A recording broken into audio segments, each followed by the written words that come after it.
فاعوذ باللہ من الشیطان الرجیم بسم اللہ الرحمن الرحیم بڑھئے الصلاۃ والسلام علیک یا رسول اللہ وعلی آلک واصحابک یا حبیب اللہ الصلاۃ والسلام علیک یا نبی اللہ وعلی آلک واصحابک یا نور اللہ نویت سنت الاعتکاف۔ میٹھے میٹھے اسلامی بھائیوں، الحمدللہ رب کریم کا جتنا شکر ادا کریں وہ کم ہے کہ اس نے ہمیں آج اپنے اور اپنے حبیب علیہ الصلوۃ والسلام کے ذکر کے اس اجتماع میں بیٹھنے کی سعادت بخشی ہے۔ اللہ کریم مجھے اور آپ کو آج کے اجتماع کی برکتیں عطا فرمائے۔ رمضان قریب ہے اور یہ مسئلہ ایک بار پھر یاد سے سن لیجئے کہ مسجد کے اندر کھانا پینا، سونا، سحری یا افطاری کرنا، زمزم شریف پینا، دم کیا ہوا پانی پینا، یہ سب منع ہے۔ افطاری بھی مسجدوں میں ہوتی ہے رمضان میں، تراویح کے دوران پانی وغیرہ بھی ہم پی لیتے ہیں۔ اللہ مجھے اور آپ کو بار بار مکہ مدینے کی حاضری عطا فرمائے۔ تو کعبہ شریف کے سامنے، گنبد خضرا کے سامنے بھی بعض اوقات افطار کا موقع ملتا ہے، زمزم پینے کا موقع ملتا ہے۔ تو تمام باتوں کو یاد رکھیے کہ یہ سب شرعی طور پر ناجائز ہے۔ جی ہاں، یہ سمجھنا ضروری ہے کہ یہ اگر اعتکاف کی نیت نہیں ہے نا تو یہ سارے کام گناہ بن جائیں گے، لیکن اگر عادت نہیں ہے اعتکاف کی نیت کرنے کی تو اس وقت یاد نہیں آئے گا۔ اور ویسے بھی یہ درست نہیں ہے کہ بندہ کھانے پینے کے لیے اعتکاف کی نیت کرے۔ اعتکاف کی نیت عبادت کے لیے ہوگی، ضرورتاً ضمناً یہ چیزیں جائز ہو جائیں گی، یعنی کھانا پینا، سحری، افطاری وغیرہ۔ تو اس کے لیے کرنا پتہ ہے کیا ہوگا کہ ہمیں اپنی عادت بنانی ہوگی۔ جس طرح ہم سب کی ایک عادت بڑی پکی ہے، ہم میں سے چارے ابھی مسجد میں آئے ہیں، ہم میں سے کسی کے پیر میں بھی جوتے نہیں ہیں، کبھی بھی نہیں ہوتے جب مسجد میں آتے ہیں، اور ہمیں یاد بھی نہیں کرنا پڑتا۔ جیسے ہی مسجد کا دروازہ قریب آتا ہے آٹومیٹکلی ہمارے پیروں سے جوتے الگ ہونا شروع ہو جاتے ہیں۔ کیوں؟ ہماری عادت بن گئی ہے، ہمیں پتہ ہے مسجد میں جوتے نہیں پہن سکتے، ٹھیک ہے نا؟ بالکل اسی طرح اگر میری اور آپ کی یہ عادت بنا لیں ہم کہ جب بھی مسجد میں داخل ہوں، چاہے سحری کرنی ہے، افطاری کرنی ہے، سونا کھانا پینا نہیں ہے، ویسے ہی نماز کے لیے آ رہے ہیں، تو پہلے سیدھا قدم داخل کریں اور فوراً اعتکاف کی نیت عربی میں کر لیں، نویت سنت الاعتکاف، اردو میں کر لیں یا ویسے ہی دل میں کر لیں۔ مسجد میں آتے ہی جب اعتکاف کی نیت ہو گئی نا، اب نماز کا ثواب تو الگ ملے گا ہی ملے گا، درود پڑھیں گے اس کا ثواب ملے گا، مفت میں فری میں اعتکاف کا ثواب ملنا بھی شروع ہو جائے گا۔ تو عادت بنانی ہوگی، ورنہ میں نے دیکھا ہے کہ لوگ بھول جاتے ہیں اور مسجد میں کھا پی لیتے ہیں، مکے مدینے میں کھا پی لیتے ہیں اور اب جناب گناہ گار ہو جاتے ہیں۔ اللہ مجھے اور آپ کو یہ عادت پکی کرنے کی توفیق عطا فرمائے۔ درود پاک پڑھنے کے بے شمار فضائل و برکات ہیں، اور آج میں نے جو آپ کو واقعہ سنانا ہے، ون آف دا امیزنگ، کمال کا واقعہ ہے، اور ایسا واقعہ ہے، طویل ہے، مگر درود پاک کی ایک ایسی فضیلت ہے، بڑی کتابوں میں یہ واقعہ علماء نے لکھا۔ ابو عبداللہ الرسا رحمۃ اللہ تعالی نے اپنی کتاب تحفہ میں بھی اس کو نقل فرمایا کہ نبی پاک علیہ الصلوۃ والسلام پر درود پڑھنا کیسے کیسے، کب کب اور کہاں کہاں کام آتا ہے۔ کہ ایک بڑا نیک شخص تھا، عبادت گزار تھا، اور اس کے بچے بھی تھے، فیملی والا شخص تھا۔ ایک بار وہ رات کو نماز کے لیے بیدار ہوا تو دیکھا بچے رو رہے ہیں۔ معلوم کرنے پر پتہ چلا کہ بچے بھوک کی وجہ سے رو رہے ہیں، کھانا نہیں کھایا ہے، بڑے بھوکے ہیں۔ اور بیوی بچوں کو قریب بلایا اور کہا کہ گھبراؤ نہیں، کھانا نہیں ہے، مجھے پتہ ہے ہم غریب ہیں، ہمارے پاس آج رات روٹی نہیں ہے، آؤ ایسا کرتے ہیں کہ سب مل کر درود پاک پڑھنا شروع کر دیتے ہیں، آقا کی بارگاہ میں درود پڑھتے ہیں، درود کی برکت سے کرم ہو جائے گا، شاید ہماری قسمت کھل جائے اور اللہ تعالیٰ اپنے کرم سے ہمیں غنی کر دے۔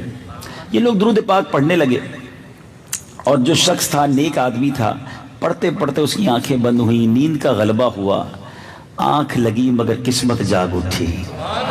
نبیوں کے سلطان رحمت عالمیان صلی اللہ تعالیٰ علیہ وسلم کی زیارت ہوئی، اور آقا علیہ الصلوۃ والسلام نے فرمایا کہ کل صبح سویرے فلاں مجوسی کے گھر جانا. مجوسی کہتے ہیں جو آگ کی پوجا کرنے والے ہوں, غیر مسلم ہوتے ہیں اور آگ کی پوجا کرتے ہیں. آقا فرما رہے خواب میں کہ فلاں مجوسی کے گھر جانا, اسے میرا سلام کہنا اور کہنا کہ تیری دعا قبول ہو گئی ہے, اور اس سے کہنا کہ نبی پاک علیہ الصلوۃ والسلام کا فرمان ہے کہ جو کچھ اللہ نے تجھے عطا فرمایا ہے اس میں سے میری مدد کر. اس پر وہ شخص جاگ گیا, مگر حیران تھا کہ نبی پاک کسی غیر مسلم کے گھر مجھے بھیج سکتے ہیں, کسی مجوسی کو سلام کہہ سکتے ہیں, بڑی عجیب بات ہے. لیکن نبی پاک ہی تھے خواب میں, کیونکہ ایک بڑی خوبصورت بات آپ کو بتاؤں کہ جس نے خواب میں پیارے آقا کو دیکھا اس نے حق دیکھا, کیونکہ شیطان نبی پاک کی صورت میں نہیں آ سکتا ہے. ٹھیک ہے, لیکن کنفیوز تھا, پھر سو گیا, ہیزیٹیشن تھی, تذبذب تھا, ڈبل مائنڈڈ تھا. اب سویا, پھر خواب میں نبی پاک تشریف لائے, فرمایا جاؤ مجوسی کے پاس, میرا سلام دو, اس کو کہو تمہاری مدد کرے, اور یہ بھی کہنا تمہاری دعا قبول ہو گئی ہے. اب جب اٹھا تو کنفرم ہو گیا کہ آقا نے بھیجا ادھر ہی ہے. ایڈریس معلوم کیا کہ بھائی یہ مجوسی رہتا کدھر ہے, معلوم کرتے کرتے کرتے وہ شخص اس مجوسی کے گھر چلا گیا. اس کے سامنے بہت سارے نوکر چاکر تھے, بہت بڑا محل تھا, ون آف دا بگیسٹ, بہت بڑا بزنس مین تھا اس زمانے کا وہ. تو اس نے لوگوں سے کہا ذرا آپ سارے ہٹ جائیں, مجھے اکیلے میں ان سے بات کرنی ہے. سب لوگ پیچھے ہو گئے. یہ جاتا ہے مجوسی کے پاس اور اسے کہتا ہے کہ میں آپ کے لیے ایک پیغام لایا ہوں اور بڑا اسپیشل پیغام ہے. کہا بتائیے کیا پیغام ہے. کہا ہم مسلمانوں کے نبی علیہ الصلوۃ والسلام نے آپ کو سلام کہا ہے. تو وہ کہتا ہے آپ کے نبی کو معلوم نہیں, میں تو مجوسی ہوں, میں تو ان پر ایمان ہی نہیں لاتا, میں تو مسلمان ہی نہیں ہوں, مجھے سلام کیسے کہا ہے. کہا ہاں, مگر نبی پاک نے مجھے کہا ہے کہ تمہیں سلام دے دوں. تو کہا اچھا کچھ اور بھی انہوں نے فرمایا. کہا ہاں یہ بھی فرمایا ہے کہ تمہاری جو دعا ہے نا وہ قبول ہو گئی ہے, اور تمہیں یہ بھی کہا ہے کہ میں غریب آدمی ہوں, تمہیں جو اللہ نے دیا اس میں سے میری مدد بھی کرو. اب وہ مجوسی نے کہا ہے کہ تمہیں پتہ ہے وہ دعا کون سی ہے. اس غریب شخص سے, اس نیک آدمی سے وہ مجوسی پوچھتا ہے کہ تم جانتے ہو دعا کیا تھی, کون سا ماجرا ہے. کہتا مجھے کچھ نہیں پتا, میں نے خواب میں 3 باتیں سیکھی ہیں, سنی ہیں. تمہیں سلام دینا ہے, یہ بتانا ہے دعا قبول ہو گئی ہے, تیسرا یہ بتانا ہے کہ میری مدد کرو. اس مجوسی نے کہا چلو اندر آؤ, میں تمہیں بتاتا ہوں. ہاتھ پکڑا اور اپنے کمرے میں لے گیا. جیسی کمرے میں داخل ہوئے نا, مجوسی نے کہا اپنا ہاتھ لاؤ. اس کے ہاتھ پہ ہاتھ رکھا اور اشہد ان لا الہ الا اللہ واشہد ان محمدن عبدہ ورسولہ, کلمہ پڑھا. کہتا ہے گواہی دیتا ہوں اللہ کے سوا کوئی معبود نہیں, اور محمد صلی اللہ علیہ وسلم اللہ کے آخری نبی رسول ہیں. اب جب یہ گواہی دے دی, مسلمان ہو گیا. تو اب اس نے کہا کہ تمہیں معلوم ہونا چاہیے کہ میں نے ایمان لایا ہوں, ماجرا کیا ہے. مگر رکو پہلے. اس نے اپنے سارے دوستوں کو, سارے کاروباری لوگوں کو بلایا اور لوگوں کو کہا دیکھو بھائی میں مسلمان ہو گیا ہوں, آج کے بعد مجھ سے کاروبار وہی کر سکتا ہے جو مسلمان ہوگا. ٹھیک ہے, جس نے کلمہ پڑھنا ہے کلمہ پڑھ لے, ورنہ آج سے میرا تمہارا کاروبار ختم.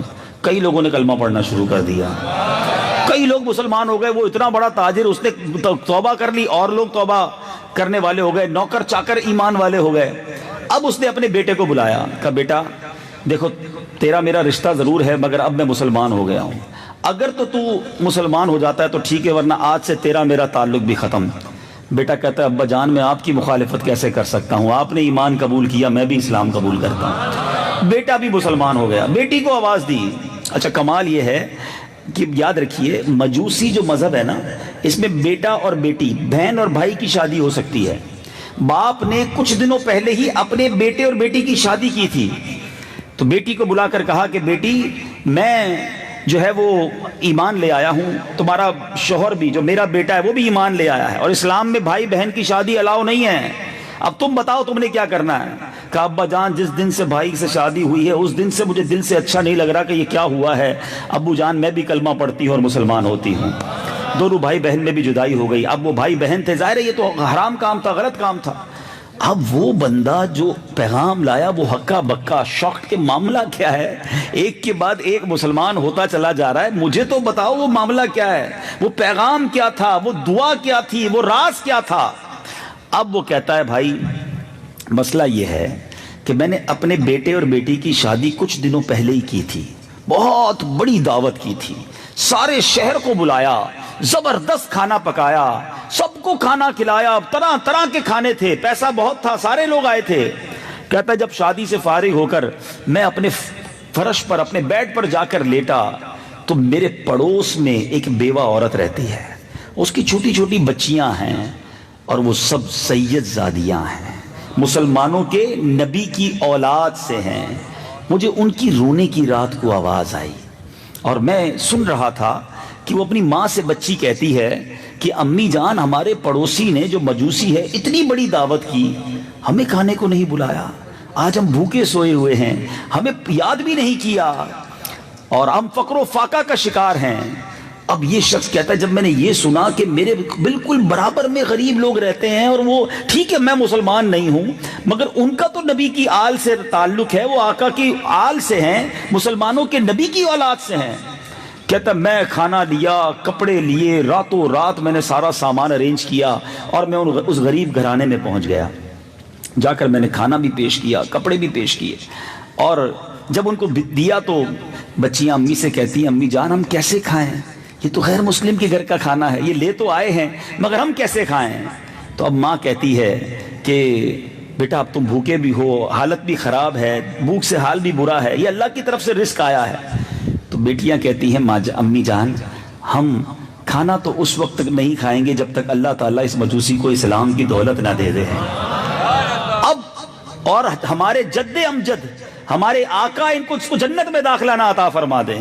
اب ان سید زادیوں نے ہاتھ اٹھایا، وہ مجوسی دیکھ رہا ہے کہ آل رسول غریب بچیاں جو ہیں اللہ کی بارگاہ میں دعا کر رہی ہیں، اے اللہ ہمارے اس پڑوسی کو اسلام کی دولت دے دے، اے رب کریم ہمارے آقا علیہ الصلوۃ والسلام کی اس کو شفاعت نصیب فرما۔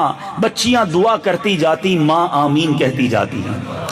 اب یہ مجوسی جو ہے واپس آ گیا، کہتا ہے میں تو ابھی آیا ہی ہوں، رات سویا ہوں اور صبح تم نبی پاک کا پیغام لے کر آ گئے ہو اور آقا نے کہا ہے دعا قبول ہو گئی ہے، تو سنو ایمان تو تمہارے سامنے قبول کر لیا ہے، اب امید ہے جنت میں بھی نبی پاک ساتھ ہی لے جائیں گے۔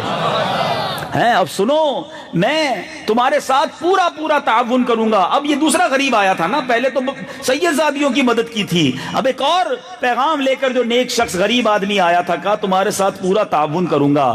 دیکھو میں نے اپنے بیٹے بیٹی کا نکاح کیا تھا، آدھا مال تو انہیں دے دیا تھا، آدھا اپنے پاس رکھ لیا ہے، اب تو پھر دونوں میں جدائی ہو گئی ہے، سنو ہمارے پاس آدھا کافی ہے، میرا آدھا مال تم لے جاؤ، اپنے بچوں کی مدد کرتے چلے جاؤ۔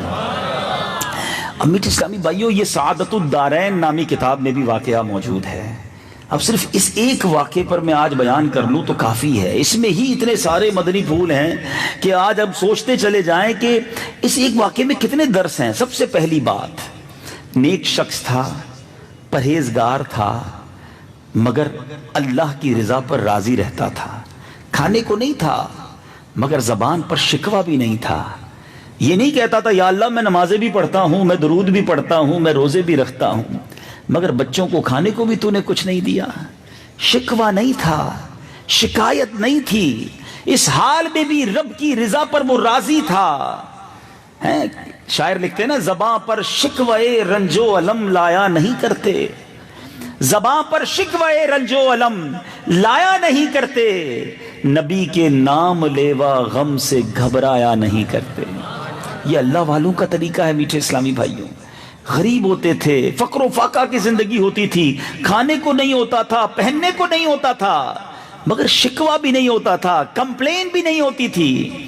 آج ہم میں سے بہت سو کے پاس بہت کچھ ہے، کبھی تھوڑا کم ہو جائے، کبھی کمزوری ہو جائے، کبھی پیسے تھوڑے ہو جائیں، کبھی نقصان ہو جائے تو شکوہ ہے، شکایات ہیں، کمپلین ہیں، اور بعض اوقات ایسے جملے ہم کہہ جاتے ہیں کہ جو معاذ اللہ کفر تک پہنچ جاتے ہیں۔ دیکھیں، غربت، مصیبت، پریشانی ایک مصیبت ضرور تھی، مگر اگر کسی نے کفر بک دیا تو اس سے بڑی مصیبت ہو گئی نا، ایمان ہی چلا گیا۔ معاذ اللہ کہتے ہیں اللہ نے انصاف نہیں کیا، جو رب کو انصاف نہ کرنے والا کہے تو وہ غافر ہو گیا نا، اس کو اتنا دیا مجھے نہیں دیا، میں غریب، میں پریشان، نمازیں پڑھوں پھر بھی پریشان، وہ ایک وقت کی نماز نہ پڑھے اللہ اسے دیتا ہے۔ سوچو یہ خیالات کبھی قریب نہ آنے دینا۔ ہم اس نبی کے غلام ہیں کہ جن کے گھر میں کئی کئی دن تک چولہا نہیں جلتا تھا، وہ بھول گئے اشعار نعتوں کے، سلام اس پر کہ جس نے گالیاں سن کر دعائیں دی، سلام اس پر کہ جس نے خون کے پیاسوں کو کبائیں دی، ہیں کبھی جو کی موٹی روٹی تو کبھی کھجور پانی، تیرا ایسا سادہ خانہ مدنی مدینے والے، ہے چٹائی کا بچھونا کبھی خاک ہی پہ سونا، کبھی ہاتھ کا سرہانا مدنی مدینے والے۔ کیسی سادہ زندگی گزاری ہمارے آقا نے، کہ نبی پاک کو کمی تھی کوئی؟ آقا نے حکم ہی دینا تھا نا، فرشتے جنت کی نعمتیں لے کر آ جاتے، لیکن نبی پاک نے بھی سادہ زندگی گزاری۔ بی بی فاطمہ کا چکی پیسنا بھول گئے ہیں؟ نبی پاک کے اس خان وادے کی غربت بھول گئے کہ جب مولا علی بی بی فاطمہ کا لباس بیچنے جاتے ہیں بازار میں کہ کچھ اناج لے کر آئے؟ ہم میں سے کس کے کپڑے بکے ہیں؟ ہم میں سے کس نے گھر کا سامان بیچ کر کھانا کھایا ہے؟ پھر بھی شکوہ، پھر بھی شکایت، پھر بھی اللہ کی رضا پر راضی نہ رہنا؟ نہیں میرے میٹھے اسلامی بھائی، ناشکری رب کو پسند نہیں ہے۔ اللہ قرآن میں فرماتا ہے لَإِن شَكَرْتُمْ لَأَزِيدَنَّكُمْ، تم میرا شکر ادا کرو میں تمہیں اور عطا کروں گا۔ شکر کرنے والے تو بنو نا۔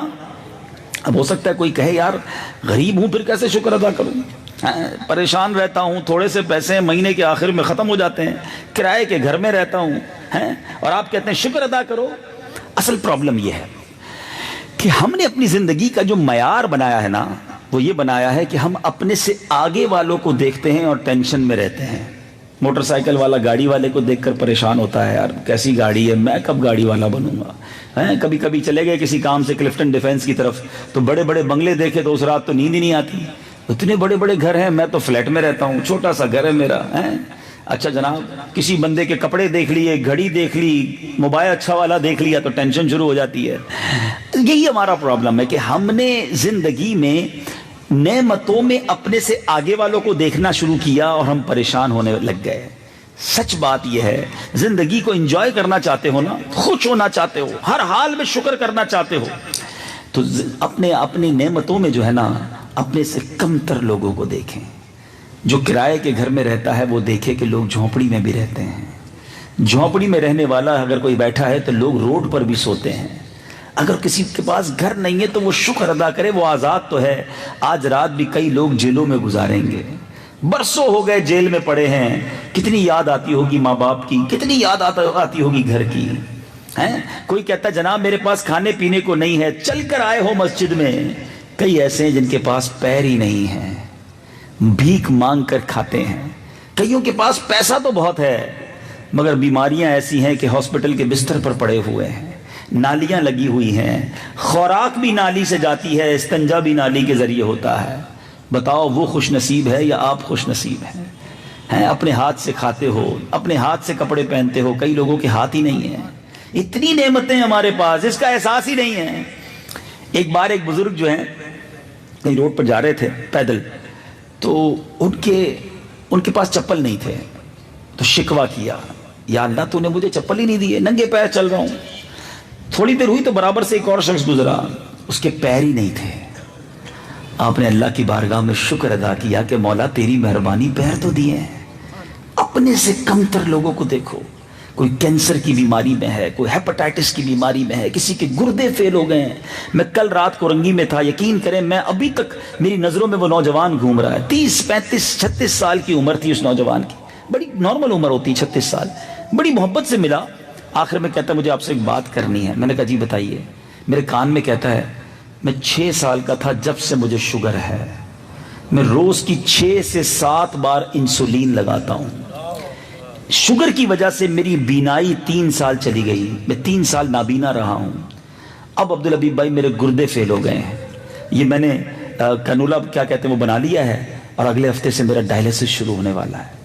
آپ میرے لیے دعا کریں۔ میں اس کو دیکھتا رہ گیا یار کہ کیا نئی پرابلم ہے اس میں۔ وہ کہتا ہے میرے چھوٹے چھوٹے 2 بچے، بس آپ دعا کریں اللہ مجھے صحت دے دے۔ میں یقین کریں گھر آیا، اپنے بچوں کو اس کے بارے میں بتایا کہ آپ اللہ کا اور کیا شکر ادا کریں۔ ہم کتنی بڑی بڑی بیماریاں لوگوں کو ہوئی ہوئی ہیں، اور ہماری زبان ہے جو شکوے کرتے نہیں تھکتی۔ یہ نہیں ہے، وہ نہیں ہے، گاڑی نہیں ہے، بنگلہ نہیں ہے۔ اللہ کے بندو جو ہے اس پر تو شکر ادا کرو۔ تمہارے پاس سب کچھ ہوتا اور صحت ہی نہ ہوتی تو کیا کرتے؟ تمہارے بچے ایسی بیماری میں پڑ جاتے کہ تم انہیں دیکھ کے روز روتے تو کیا کرتے؟ نہ شکرے نہ بنو، شکر گزار بن جاؤ۔ شکر کرو گے اللہ تمہیں اور عطا فرمائے گا۔ اس واقعے سے پہلا درس تو یہ ملتا ہے۔ دوسرا، وہ درود پڑھنے والا خاندان تھا، بھوکے تھے پھر بھی کیا کیا؟ یہ نہ سوچا کہ چلو باہر چلتے ہیں کسی سے بھیک مانگتے ہیں، سارے گھر والوں نے کہا چلو درود پڑھتے ہیں۔ ہائے ہائے ہائے، کیا کام کیا ہے! دکھوں نے تم کو جو گھیرا ہو تو درود پڑھو، دکھوں نے تم کو جو گھیرا ہو تو درود پڑھو، جو حاضری کی تمنا ہو تو درود پڑھو، ہر درد کی دوا ہے صلی علی محمد، تعویذ ہر بلا ہے صلی علی محمد۔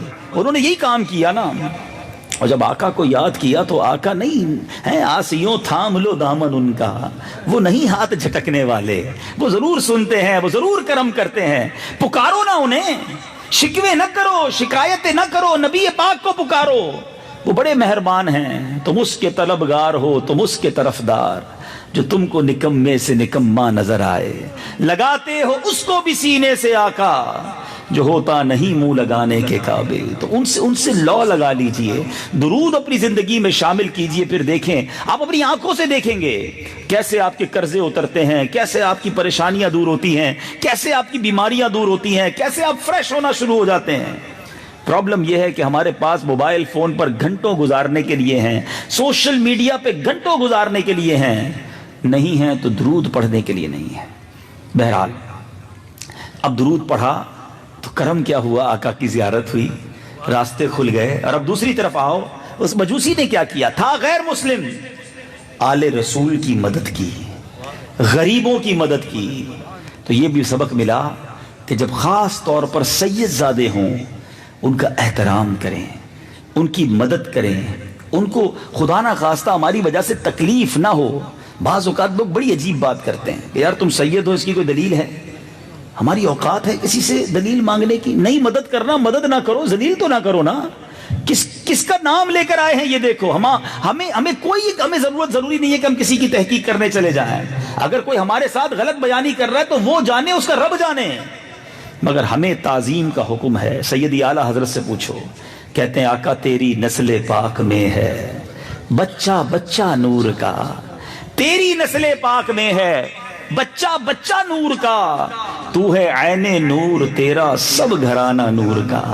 ہمارا کام تعظیم کرنا ہے، بس عزت کرو۔ کس لیے کہ یہ آقا کی آل سے، مدد کر سکتے تو کریں، نہیں کر سکتے تو کسی کو برا بھلا یا کسی کو ڈی گریٹ نہ کریں، تکلیف نہ پہنچائیں۔ اور دوسری بات، غریبوں کی مدد، سید زادوں کی مدد اللہ کو کتنی پسند ہے۔ دعا ملی تو ایمان بھی مل گیا، اور امید ہے نبی پاک کی شفاعت بھی مل گئی۔ تو میرے میٹھے اسلامی بھائیوں، لوگوں کی دعائیں لینے والے کام ہم نے کرنے ہیں، لوگوں کی مدد کرنے والے کام کریں، لوگوں کو ہماری وجہ سے تکلیف نہ ہو۔ ہماری زندگی کا مقصد یہ ہونا چاہیے۔ اور سبحان اللہ ثم سبحان اللہ، اب تو جو دن آنے والے ہیں، جیسے جیسے وہ کہتے ہیں نا، دن گزرتا جا رہا ہے، خوشی میں اضافہ ہوتا جا رہا ہے، حوصلہ بڑھتا جا رہا ہے کہ وہ دن، وہ مہینہ آنے والا ہے جس میں گناہ گاروں کی اللہ نے چاہا تو چاندی ہو جائے گی، گناہ گاروں کی انشاءاللہ بگڑی بن جائے گی۔ کیا خوبصورت بات شیخ طریقت امیر اہل سنت ماہ رمضان کے بارے میں لکھتے ہیں۔ آپ لکھتے ہیں، مرحبا صد مرحبا، پھر آمد رمضان ہے، کھل اٹھے مرجھائے دل، تازہ ہوا ایمان ہے۔ ہم گناہ گاروں پہ یہ کتنا بڑا احسان ہے، یا خدا تو نے عطا پھر کر دیا رمضان ہے، تجھ پہ صدقے جاؤں رمضان، تو عظیم الشان ہے کہ خدا نے تجھ میں ہی نازل کیا قرآن ہے۔ سبحان اللہ، ہر گھڑی رحمت بھری ہے، ہر طرف ہیں برکتیں، ماہ رمضان رحمتوں اور برکتوں کی کان ہے۔ اب اس میں ذرا غور کیجئے، شیطان کو تالے لگ جائیں گے نا، شیطان بند ہو جائے گا، پھر ہمیں کتنی عبادت کرنی ہے۔ امیر علیہ سنت لکھتے ہیں، بھائیوں کر لو گناہوں سے سبھی توبہ کے، اب پڑ گئے دوزخ پہ تالے، قید میں شیطان ہے، روزہ داروں جھوم جاؤ کیونکہ دیدار خدا خلد میں ہوگا تمہیں، یہ وعدہ رحمان ہے۔ یا الہی تو مدینے میں کبھی رمضان دکھا، کہو آمین۔ یا الہی تو مدینے میں کبھی رمضان دکھا، مدتوں سے دل میں یہ عطار کے ارمان ہے۔ کیا مہینہ ہے، سبحان اللہ، کیا مہینہ ہے۔ رمضان تو کیا آتا ہے، گناہ گاروں کی گویا لاٹری نکل آتی ہے۔ اصل میں مسئلہ پتہ کیا ہے، رمضان میں زیادہ خوشی یوں بھی ہوتی ہے کہ ہم سارا سال جو ہمیں بہکاتا ہے، سارا سال ہمیں جو گناہوں کی طرف لے جانے کی کوشش کرتا ہے شیطان، وہ قید کر دیا جاتا ہے. دشمنی نہیں ہوتا سامنے، اوپن گراؤنڈ ہوتا ہے. اب کر لو جتنی عبادتیں کرنی ہے، اپنے رب کو راضی کر لو. نیکیوں کا اجر بڑھا دیا جاتا ہے، نفل کا ثواب فرض کے برابر، فرض کا ثواب 70 گنا کر دیا جاتا ہے. روزہ دار سبحان اللہ افطار کے وقت اللہ کی طرف سے ایسی رحمتیں برستی ہیں کہ احادیث کا مضمون ہے کہ اللہ تعالیٰ روزانہ افطار کے وقت 10 لاکھ گناہ گاروں کو جہنم سے آزاد کر دیتا ہے. ڈیلی 1 ملین، 10 لاکھ گناہگار افطار کے وقت جہنم سے آزاد کیے جاتے ہیں. اور رمضان میں جب جمعرات آتی ہے، جمعہ آتا ہے، سبحان اللہ، احادیث کا یہ مضمون ہے، ہر لمحے 10 لاکھ گناہگار جہنم سے آزاد کیے جاتے ہیں. جب چاند رات آتی ہے، رمضان کے بعد جو عید کی رات آتی ہے، اللہ تعالیٰ فرشتوں سے فرماتا ہے، فرشتوں کیا کہتے ہیں ان مزدوروں کے بارے میں جنہوں نے مزدوری پوری کی ہو. فرشتے عرض کرتے ہیں مولا ان کو تو پوری مزدوری ملنی چاہیے. اللہ فرماتا ہے گواہ ہو جاؤ میں نے ان سب کی مغفرت فرما دی. علماء کہتے ہیں جتنے پورے رمضان میں بخشے گئے ہوتے ہیں وہ ٹوٹل تعداد کے مطابق اللہ تعالیٰ فقط شب عید یعنی عید کی رات جو ہے اس رات گناہ گاروں کو جہنم سے آزاد فرماتا ہے. یعنی یہ مہینہ تو گویا بخشوانے آیا ہے، رحمتیں لوٹنے کے لیے آیا ہے. اور رمضان کی پہلی رات یاد رکھیے گا، چند ہی دن رہ گئے ہیں اس لیے میں نے چاہا کہ یہ روایت پہلے سنا دی جائے آپ کو. حدیث پاک کا مضمون ہے، میرے آقا فرماتے میری امت کو ماہ رمضان میں 5 چیزیں ایسی عطا کی گئی ہیں کہ جو اس سے پہلے کسی نبی کو نہیں ملی ہیں. Most exclusive, special. سنو 5 چیزیں. آقا فرماتے نمبر 1، رمضان کی جب پہلی رات ہوتی ہے تو اللہ تعالیٰ ان کی طرف نظر رحمت فرماتا ہے، اور رب عز و جل جن کی طرف نظر رحمت فرمائے گا اسے کبھی عذاب نہ دے گا. تو اب رمضان کا انتظار کیجئے، شوق بڑھائیے. دنیا کا دستور ہے آپ کے گھر پہ کوئی اسپیشل مہمان آئے، کیا کرتے ہو؟ تیاری کرتے ہیں نا. آج بھی ماشاءاللہ جنہوں نے یہ اجتماع کیا ہوگا کئی دنوں سے تیاری کر رہے ہوں گے ہیں، ان کو خوشی ہو رہی ہوگی کہ ہمارے محلے میں ہماری مسجد میں یہ اجتماع ہوگا. تو جیسے ہی جتنا پیارا مہمان دور سے آ رہا ہے آپ اسے بہت یاد کرتے ہیں، بڑی مشکل سے اس نے ٹائم دیا ہے آپ کو آپ کے گھر آنے کے لیے، اور اب وہ آ رہا ہے، کتنی تیاری کرو گے؟ پورے 11 ماہ کے بعد اب رمضان آ رہا ہے، اللہ کی طرف سے یہ ہمیں مہمان مل رہا ہے، کیا تیاری ہو رہی ہے؟ ذرا سوچئے نا.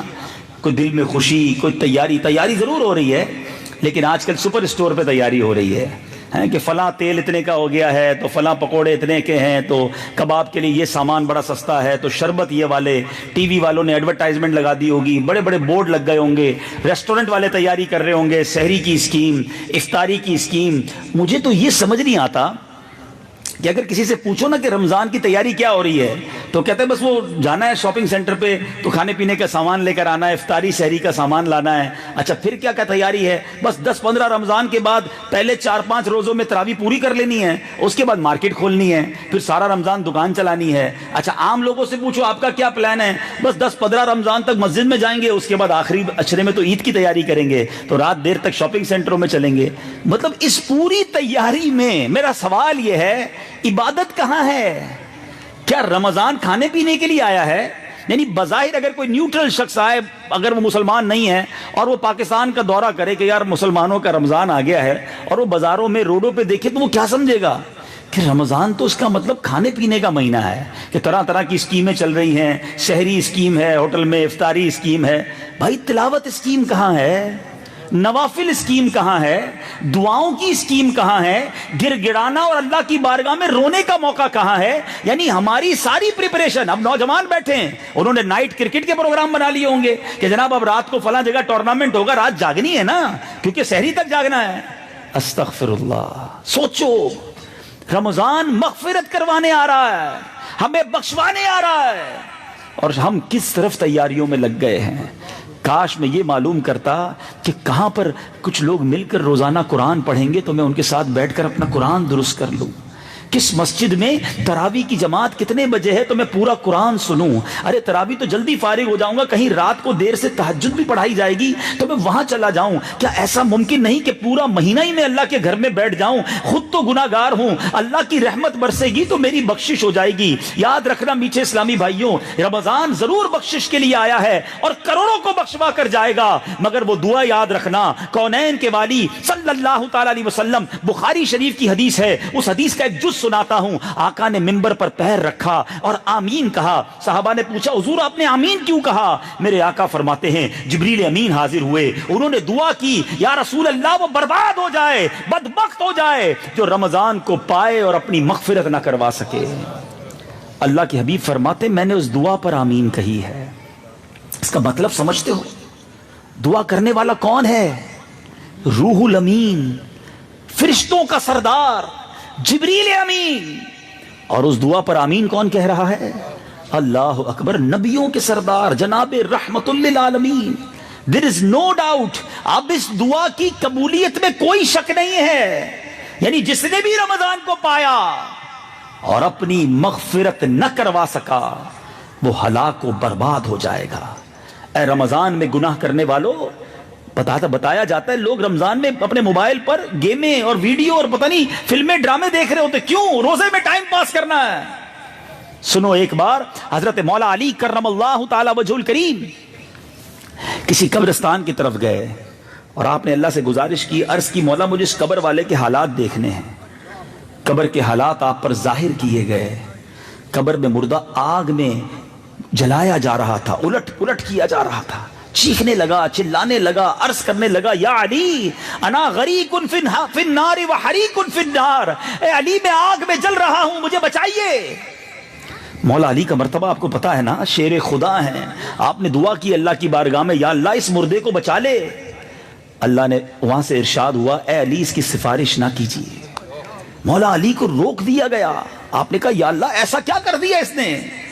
فرمایا اے علی یہ رمضان میں دن میں تو روزے رکھتا تھا، رات گناہوں سے باز نہیں آتا تھا۔ یاد رکھیے میٹھے اسلامی بھائیوں، ایک بات اللہ کرے میں سمجھانے میں کامیاب ہو جاؤں، توجہ رکھیے گا۔ جس گھڑی، جس مقام، جس دن کا مقام زیادہ ہوتا ہے نا، شرف زیادہ ہوتا ہے، احترام زیادہ ہوتا ہے، ثواب زیادہ ہوتا ہے، اس گھڑی، اس دن اور اس مقام پر گناہ کا سزا بھی زیادہ ہوتی ہے۔ کوئی شخص باہر کسی کو گالی دے، غلط ہے، مسجد میں گالی دے آپ کو برداشت ہوگا؟ یار اللہ کے گھر میں کوئی باہر گانے باجے سنے، غلط ہے۔ کوئی مسجد میں آ کے گانے باجے گائے، کیا کرو گے آپ؟ یار تمہیں شرم نہیں ہے اللہ کے گھر میں؟ کوئی باہر تاش کھیلے، جوا کھیلے، حرام ہے، مگر مسجد میں ہی چار دوست مل کے پتے وتے بانٹنے لگے تو کیا کرو گے آپ؟ یار تمہیں شرم نہیں آتی؟ مارو گے آپ اسے؟ کیوں مارو گے بھائی؟ باہر کیوں نہیں مارا اسے؟ یار باہر بھی غلط تھا لیکن یہ تو اللہ کا گھر ہے۔ کوئی یہاں پر گناہ کرے غلط ہے، کوئی مکے میں جا کے گناہ کرے آپ کہیں گے شرم نہیں آئی؟ مکے میں گناہ، ایک گناہ کا لاکھ گناہ۔ بالکل اسی طرح کوئی 11 مہینے گناہ کرے غلط ہے، مگر کوئی رمضان میں گناہ کرے، رمضان میں اللہ کی نافرمانی کرے، وہ رب بخشنا چاہتا ہے، رحمتیں برسنا چاہتی ہیں۔ روزانہ افطار کے وقت 10 لاکھ گناہگار بخشے جا رہے ہیں۔ رمضان کی راتوں میں یہ ندا دی جا رہی ہے کوئی مانگنے والا کہ اس کو عطا کیا جائے، ہے کوئی توبہ کرنے والا اس کی توبہ قبول کی جائے، ہے کوئی مغفرت کا سوالی کہ اس کا سوال پورا کیا جائے۔ اور فرشتے آوازیں لگا رہے ہیں اور یہ جوا کھیل رہا ہے، یہ لوگوں کو ستا کر ان کی نیندیں برباد کر کے کرکٹ کھیل رہا ہے، یہ رات کو فلمیں، ڈرامے اور گانے باجے سن رہا ہے، سجدوں کو چھوڑ کر بے حیائی کے کام کر رہا ہے۔ سوچئے کہیں ایسا نہ ہو کہ رمضان تو آئے مگر یہ میری بری عادتیں مجھے رب کے غضب میں گرفتار نہ کر دیں۔ اصل میں ہوتا کیا ہے، اب آپ ہو سکتا ہے کسی کے ذہن میں سوال آئے کہ شیطان تو بند ہوگا پھر کیوں گناہ ہوتے ہیں؟ مسئلہ یہ کہ 11 مہینے اتنی عادت ہو گئی گناہ کی کہ اب شیطان کی ضرورت ہی نہیں بچتی ہے، لوگ خود ہی پورے ہو جاتے ہیں۔ پہلے ہی اتنی عادتیں بنا لی ہیں، جس کی روز جھوٹ بولنے کی عادت ہے وہ رمضان میں بھی جھوٹ بولتا ہے، روز گالیاں دیتا ہے رمضان میں بھی پھر گالیاں دیتا ہے، جو روز گندے چیزیں دیکھتا ہے، بے حیائی کرتا ہے، آنکھوں سے بد نگاہی کرتا ہے، بے پردہ عورتوں کو دیکھتا ہے، وہ رمضان میں بھی آنکھیں نہیں بچا سکتا۔ تو اس کا مطلب یہ تھوڑی ہے کہ رمضان کا چاند نظر آئے گا اور ہم ایک بٹن دبائیں گے اور ہماری ساری عادتیں ٹھیک ہو جائیں گی۔ عادتیں پہلے ٹھیک کرنی ہوں گی، جو میں نے بار بار آپ کو کہا نا تیاری کیا ہے، تو تیاری کیجئے، گناہوں سے بچنا ابھی سے شروع کر دیجئے، نمازوں کی پابندی ابھی سے شروع کیجئے، بلکہ میں تو مشورہ دوں گا کچھ نفلی روزے بھی رکھ لیجئے تاکہ رمضان میں روزے مشکل نہ لگیں۔ میرے آقا علیہ الصلوۃ والسلام پورا شعبان روزہ رکھتے تھے، اکثر روزے رکھتے تھے استقبال رمضان کے لیے۔ پہلے 2-3 روزے ہوتے جو روڈوں پہ لڑائی نظر آتی ہے، ڈر لگتا ہے پہلے 2-3 روزے تو کسی سے بات کرنے میں کہ حضرت کا موڈ ہی آف ہوگا، آج روزہ رکھا ہے خیر نہیں ہے، ہر وقت لڑائی، پولیس والے بھائی بیٹھے ہیں ان سے پوچھو، یہ الرٹ رہتے ہوں گے پہلے 2 دن تو کہ روڈ پہ لڑائی ہو رہی ہوگی، بسوں میں لڑائی ہو رہی ہوگی، کیوں؟ کہ سب نے روزہ رکھا ہے بھائی، پہلا روزہ ہے، کسی کا تمباکو بند ہو گیا ہے، کسی کا سگریٹ بند ہو گیا ہے، سب غصے میں نظر آ رہے ہیں۔ ایسا نہ کریں یار، روزہ رکھنے کا مطلب یہ تھوڑی ہے کہ آپ کو لڑائی الا ہو گئی ہے۔ روزہ صرف کھانے پینے سے رکنے کا نام نہیں ہے، زبان کا بھی روزہ ہے، کان کا بھی روزہ ہے، ہاتھ کا بھی روزہ ہے۔ ہمیں ان تمام چیزوں سے اپنے آپ کو بچانا ہے، کسی کو تکلیف ہم سے نہ ہو۔ تو بہرحال میٹھے اسلامی بھائیوں، جو آج میں موضوع لے کر آیا ہوں، میں اور بھی کچھ بات کر سکتا تھا مگر اب ایک ہی ہفتہ رہ گیا ہے۔ تیاری کرو اس مہمان کی، استقبال کی تیاری کرو رمضان کی، اپنے اندر عادتیں بہتر کریں۔ اور اب میں آپ کو بتاتا ہوں آخر میں کہ اگر یہ سوال ذہن میں ہے، اور ہونا بھی چاہیے، کہ نبی پاک علیہ الصلوۃ والسلام کا رمضان میں کیا انداز تھا، پیارے آقا علیہ الصلوۃ والسلام رمضان کیسے گزارتے تھے، نبی پاک کا خاص کام رمضان میں کیا تھا، چلے آج میں آپ کو وہ بھی بتا دیتا ہوں۔ ایک امتی کے لیے، ایک عاشق رسول کے لیے تو بڑی بات ہے نا کہ ہمیں یہ پتا چل جائے کہ میرے آقا جو ہیں وہ رمضان کیسے گزارتے تھے۔ بی بی عائشہ صدیقہ رضی اللہ تعالیٰ عنہ فرماتی ہیں، جب رمضان آتا نا میرے آقا پریپیئر ہو جاتے، کمر بستہ ہو جاتے، ریڈی ہو جاتے عبادت کے لیے، اور سارا مہینہ نبی پاک بستر منور پر تشریف نہ لاتے، اپنے بستر پر نہیں جاتے تھے آقا۔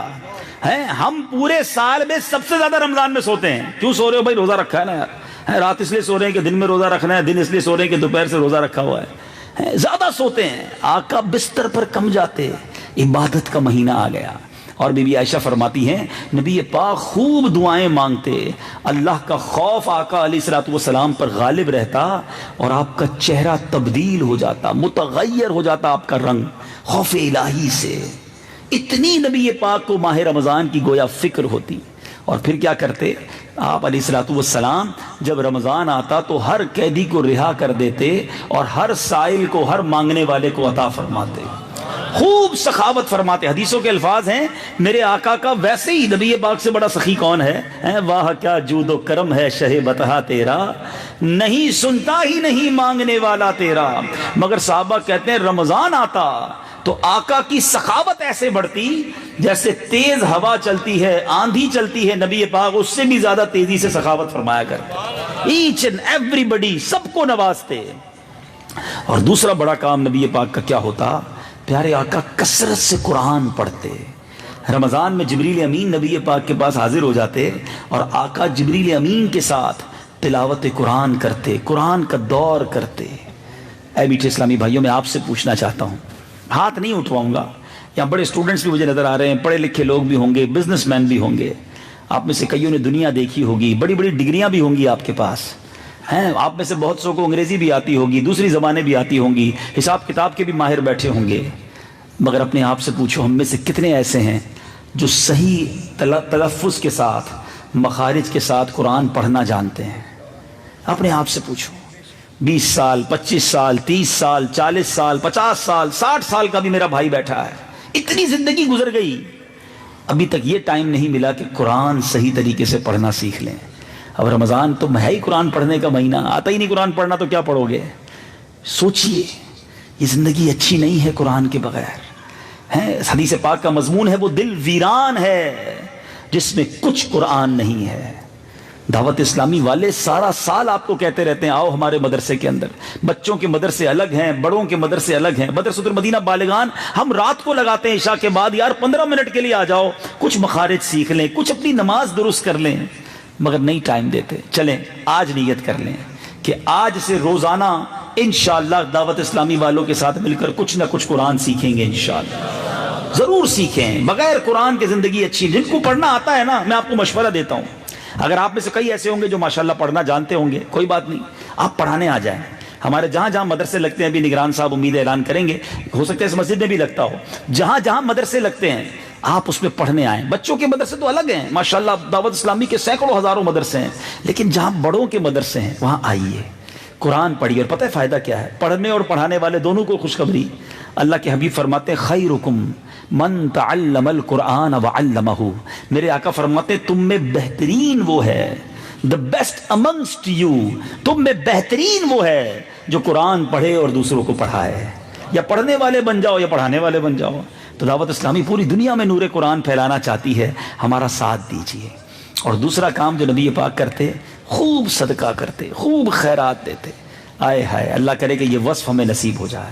وہ خوب خرچ کریں رمضان میں, جتنا ہو سکے خرچ کریں, غریبوں کی مدد کریں, اپنے غریب رشتہ داروں کو دیکھیں, اپنے پڑوسیوں کو دیکھیں, اپنے ملازمین کو دیکھیں, اپنی پوری زکوٰۃ نکالیں, زکوٰۃ سے زیادہ دیں. گھبرائیں نہیں, یہ مال جا کہیں نہیں رہا, یہ اللہ سے کاروبار ہے, یاد رکھنا. کچھ لوگوں کو بڑی ٹینشن ہو جاتی ہے, ارے باپ رے باپ رمضان آ گئی, اب تو زکوٰۃ نکالنی پڑے گی, 10 لاکھ روپے زکوٰۃ بنے گی. دل میں بھار پڑ جاتا ہے, جس کی 2 4 5 لاکھ زکوٰۃ بن جائے نا, اوہو اتنے سارے پیسے کیسے دوں. تمہیں 10 لاکھ بوجھ لگ رہے ہیں, اللہ نے 4 کروڑ دیے ہیں تو 10 لاکھ زکوٰۃ بنی ہے نا, 2.5% زکوٰۃ ہے نا. ان 4 کروڑ کا شکر ادا کرو, 10 لاکھ دینے میں ٹینشن ہو رہی ہے.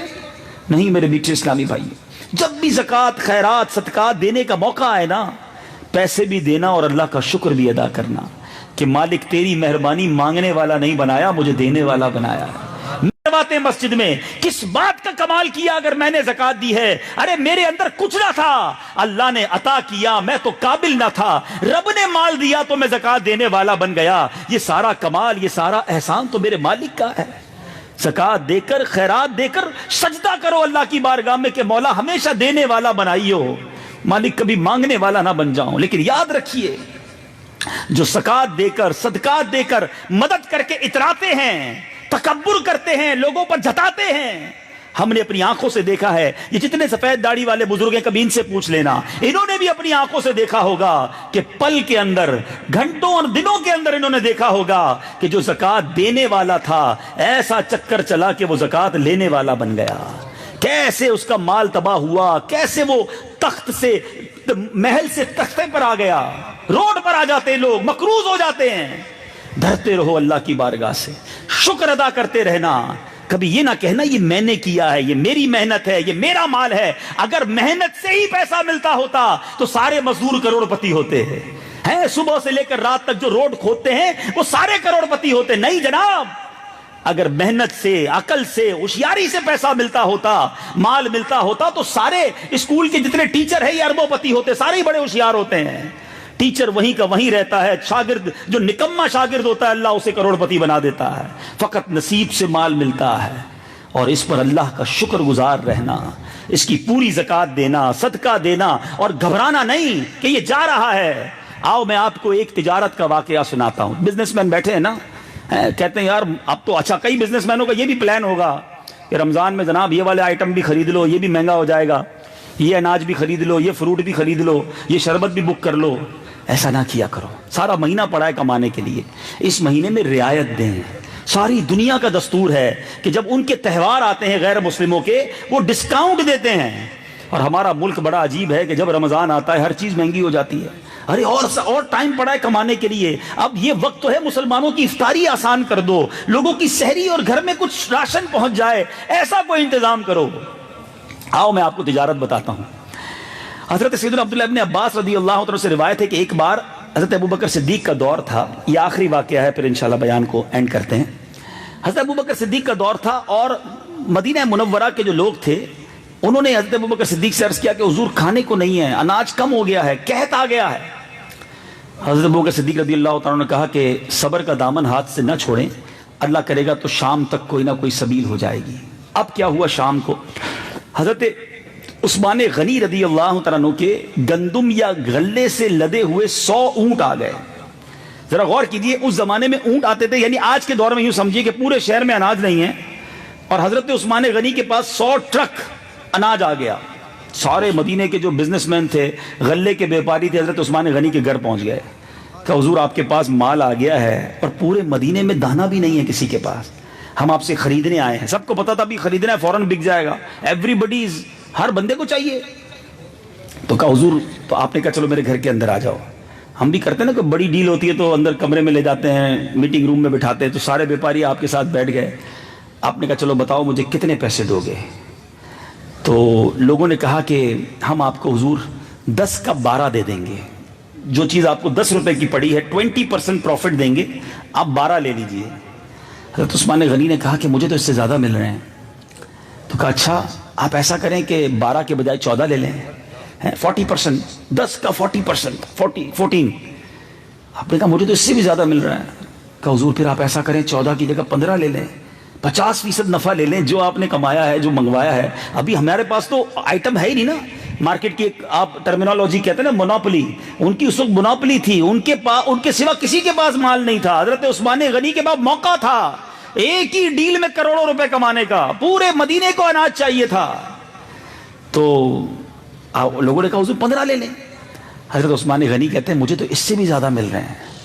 تو کہا حضور ایک بات تو بتائیں، پورے مدینے کے بیپاری تو آپ کے کمرے میں بیٹھے ہیں، ہم سے زیادہ دے کون رہا ہے آپ کو؟ ہم تو سارے موجود ہیں، ہم سب مل کے ہی آفر دے رہے ہیں، آپ کو ہم سے زیادہ کون دے رہا ہے؟ اللہ اکبر! سنو، حضرت عثمان غنی فرماتے ہیں میرا رب مجھے 1 کے بدلے 10 دے رہا ہے کوئی مجھے اس سے زیادہ دینے والا؟ بتاؤ۔ وہ لوگ کہتے ہیں حضور اس سے زیادہ ہم کدھر سے دے سکتے ہیں؟ حضرت عثمان غنی کہتے ہیں تم سارے گواہ ہو جاؤ، یہ سارا غلہ میں مدینے کے لوگوں پر صدقہ اور خیرات کر رہا ہوں۔ یہ تھی تجارت، یہ تھا کاروبار، بہت زبردست موقع تھا حضرت عثمان غنی کے پاس اس رات کروڑوں روپے کمانے کا، اس زمانے کے بہت بڑی ڈیل تھی۔ مگر اس اللہ کے سخی بندے نے کیا کیا؟ تجارت کی تو اللہ سے کی، کہ 1 کے 15، 10 کے 15 کیوں لوں میں، 1 کا 10 رب سے لوں گا۔ مجھے ایک بات بتاؤ، کیا یہ ڈیل کرنے کے بعد عثمان غنی غریب ہو گئے ہیں؟ پیسے کم ہو گئے؟ آپ کا خزانہ بڑھتا ہی چلا گیا، اور یہ ہمیشہ سے ہوگا اور ہوتا رہا ہے، اور یہ اللہ کا وعدہ ہے، اللہ کے نبی کا وعدہ ہے۔ ایک بار میرے آقا نے فرمایا، ویسے تو میرے آقا جو فرمائے حق ہے، مگر علماء بیٹھے ہیں، اس حدیث میں نبی پاک نے قسم اٹھا کر فرمایا، میں اللہ کی قسم کھا کر کہتا ہوں، حدیث کا ایک جز بیان کر رہا ہوں، آقا فرماتے ہیں صدقہ دینے سے مال کم نہیں ہوتا، اور یہ نہیں ہوگا۔ آپ دیکھ لو، جو سخی ہے نا، جو کھلانے والا ہے، جو بانٹنے والا ہے، جو خرچ کرنے والا ہے، بلکہ جتنے بھائی میرے یہاں بیٹھے ہیں، سوشل میڈیا پہ یہ بیان لائیو جا رہا ہے، آپ میں سے جو شخص پوری زکات دیتا ہے، حلال کما کر پوری زکات دیتا ہے، وہ کہیں لکھ لے اگلے سال اس کی زکات زیادہ ہی ہونی ہے، کیونکہ اس کا مال ہی بڑھ جانا ہے۔ اور یہ سب لوگ کہتے ہیں ہاں بالکل صحیح کہہ رہے ہیں آپ، ہم نے پچھلے سال زکات دی تھی، اس سال اللہ نے اور برکت ڈال دی ہے۔ زکات دینے میں ٹینشن نہ لیا کرو۔ اب آتے ہیں زکات دینی کس کو ہے؟ ٹھیک ہے جناب، زکات ہو یا صدقہ ہو، اس کو دینے کا سب سے پہلا حق جو ہے نا، وہ آپ کے اپنے غریب رشتہ دار ہیں۔ یاد رکھیے شریعت کیا کہتی ہے کہ اگر کوئی شخص اپنے قریبی رشتہ داروں کی مدد کرتا ہے تو اس کو 1 صدقے کا ڈبل ثواب ملتا ہے۔ 1 روپیہ دے گا تو 2 کا ثواب ملے گا۔ کیوں؟ 1 صدقہ دینے کا ثواب اور 1 رشتہ داری نبھانے کا ثواب۔ تو پہلے اپنے غریب رشتہ داروں کو دیں۔ لوگ دنیا میں بانٹ رہے ہوتے ہیں، اپنے پریشان ہوتے ہیں۔ ایک اور حدیث پاک سنا دوں، اللہ کے حبیب علیہ الصلوۃ والسلام فرماتے ہیں، جس کا مضمون ہے اللہ تعالیٰ اس بندے پر نگاہ رحمت نہیں فرمائے گا قیامت کے دن جو غیروں کو بانٹے اور اس کے اپنے پریشان ہوں۔ تو پہلے اپنوں کو دیجئے، جو زکوٰۃ کے مستحق آپ کے خاندان میں ہیں پہلے ان کو دیجئے، اس کے بعد غریب رشتہ داروں کے بعد غریب پڑوسیوں کو دیکھیے، آپ کے اپنے ملازمین کو دیکھیے۔ اس کے بعد میں عرض کروں گا میٹھے اسلامی بھائیوں، تبلیغ قرآن و سنت کی غیر سیاسی عالمگیر تحریک، عاشقان رسول کی ایک عظیم الشان مدنی تحریک دعوت اسلامی آپ کے سامنے ہے، جو دنیا بھر میں سنتوں کی خدمت کر رہی ہے۔ اللہ کی رحمت سے دعوت اسلامی کا پیغام بڑی تیزی کے ساتھ دنیا کے کونے کونے میں پہنچ رہا ہے۔